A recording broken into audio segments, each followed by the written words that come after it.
করেছি, সারাদিনের জন্য তোমাকে ধন্যবাদ। পিতা, তোমার চরণে আমরা এখানে সকলে মিলিত হয়েছি আজ আমাদের ছোট সায়নীর জন্মদিন। তুমি তাকে প্রচুর প্রচুর আশীর্বাদ করো, তাকে তুমি জ্ঞান বিদ্যা বুদ্ধিতে ভরপুর করো পিতা। তাকে তুমি বাধ্য মেয়ে তৈরি করো, তাকে মানুষের মতো মানুষ করো।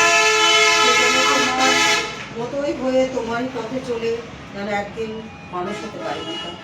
পিতা পরমেশ্বর, তোমার কাছে আরও বিশেষভাবে প্রার্থনা জানাই, তাকে লালন পালনের জন্য যারা ওতপ্রোতভাবে জড়িত আছে পিতা, তাদেরকেও তুমি আশীর্বাদ করো। যে যেখানে এখানে এসছে পিতা, প্রত্যেককে তুমি আশীর্বাদ করো। প্রত্যেককে আমি তোমার চরণ তলে রাখলাম।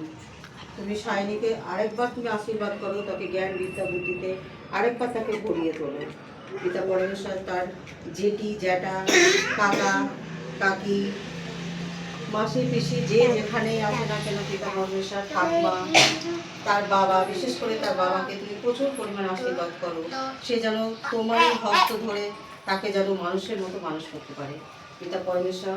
তাকে তুমি যুগ যুগ ধরে বাঁচিয়ে রাখো এবং তাকে পরিশুদ্ধভাবে বাঁচিয়ে রাখো এবং তাকে যেন তোমার পথে যেন সারা জনম চলতে পারে, সেইভাবে তাকে তুমি বাঁচিয়ে রাখো।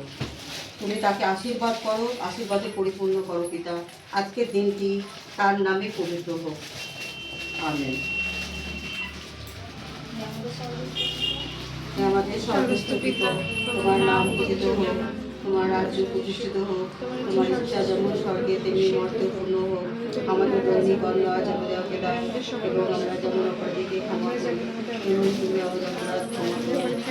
আর আমাদের করতে দিও না, তার রাজ্য পরাক্রম তোমারই। আমেন।